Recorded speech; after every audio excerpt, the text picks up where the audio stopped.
So here's footage from a trip that my mom and I, that is Coeleen Kiebert and I, Wallace Kiebert boss, took in 1997, following some very helpful leads that I had received through mailing back and forth with the good people of the North Dakota Historical Society.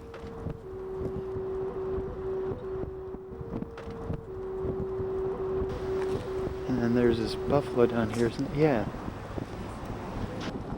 My great-grandfather, Frank Kiebert, and my great-great-grandfather, Jacobus Franciscus Kiebert, had been interviewed by a journalist in the 30s for the WPA project, and because Frank was a surveyor for the railroad, he had the talent to draft a very accurate topographical map showing where the original homestead was that was settled by the parents, Jacobus and Alta, and their 7 kids, having come over from Alkmaar, Netherlands in 1884.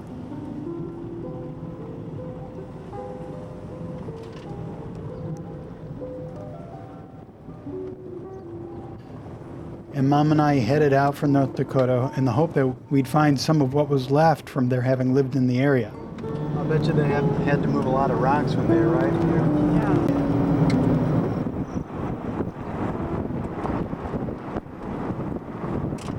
Well, those weren't here waiting for them. You can see, because of the trees, where the Missouri River is.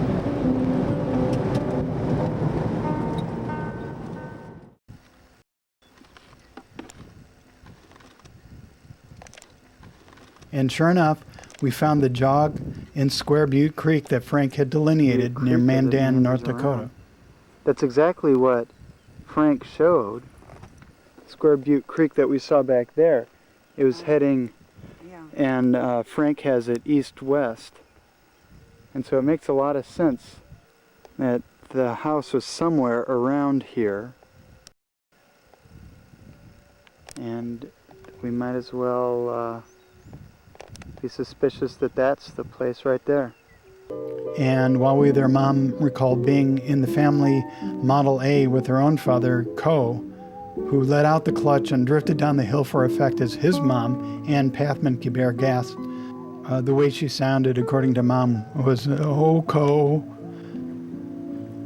As important and exciting was the prospect that there was a cemetery in the area where our forebears might have been buried. Pretty amazing. Again, according to the advice of the Historical Society. Some cow is upset over there. Who sent me a map from 1915 showing a nearby town of Harmon, which was about 3 blocks by 3 blocks. Just like that. And all we found was a cornfield in its place today. The Dust Bowl must have been its demise. However, we did find the cemetery. And once in the cemetery, only after about 10 minutes of looking, we found this amazingly intact headstone. Alta Vlaumingh Kiebert, born May 11th, 1840, died November 24th, 1904, age 64 years. Well, it's A. Vlaumingh Kiebert. Now look at the little thing on the E. The matriarch of the family, Alta Koster Kiebert. Settle the spelling of Vlaumingh. Look at the thing on the E. Oh.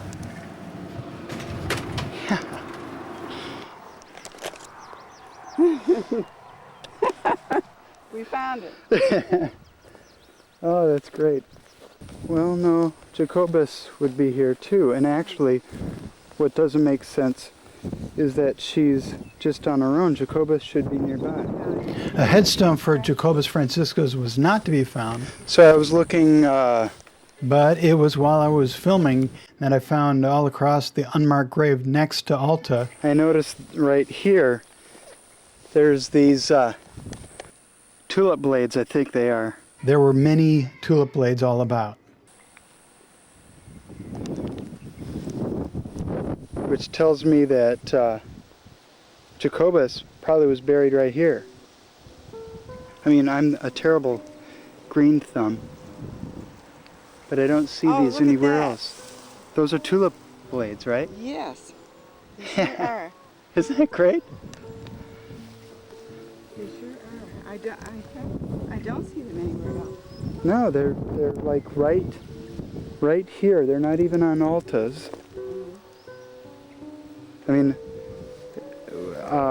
I've lost track on who died first. Imagine if Alta is the one who buried the tulips for Jacobus. Am I right? Is that Tulip Lake? Yes, you are. Absolutely. I mean, if they're not tulips or crocus, but they're both, obviously. And they had to be planted. Perhaps someday someone in the family will be able to be here at the time that they're blooming. That's so Probably fun. planted by